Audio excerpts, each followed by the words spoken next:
quick, before they come down the street, the cattle. Let's talk about this real quick. We're the home of the world's only twice daily cattle drive. We do this every single day, twice a day, 362 days a year. And there's a reason why we do it. You're standing in a National Historical District. You got a lot of stuff that went on here historically speaking. This was at one time one of the largest stockyards in the world when this was operational. But before that, before this place even existed, this was the halfway stopping point on the historic Chisholm Trail, which was the largest migration of domesticated livestock in the history of the world.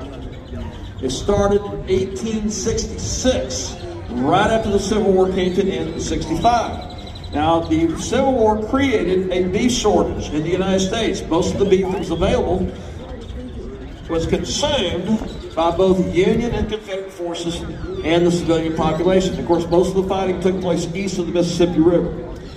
And there was a beef shortage created by that, except in Texas. Texas, who was supposed to be a supplier of beef, couldn't get them out of Texas. So all the cattle that got left behind during the war had calves, they procreated, they had babies. When the soldiers came home from the war in 1866, there were more cattle in Texas than there were people. Millions of head of cattle.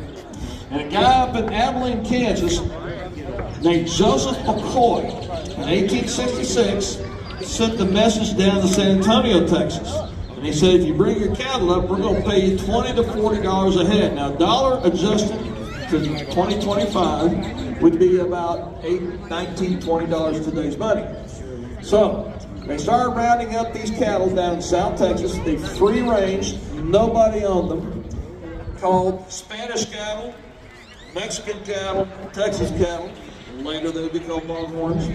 Rounded them up, gathering as they called it, put a mark on them called the brand, and walked them up. It took them 90 days from start to finish to walk those cattle from south of San Antonio up to the railheads.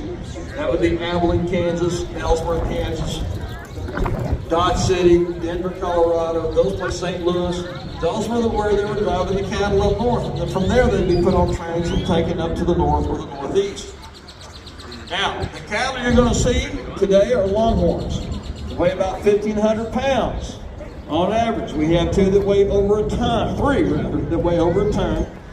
The average spread on their horns is 6 feet. That's on average. You'll see two, they're brothers, same dad, different mothers, they have a spread over 10 feet. The world's record is over 11, and he's somewhere over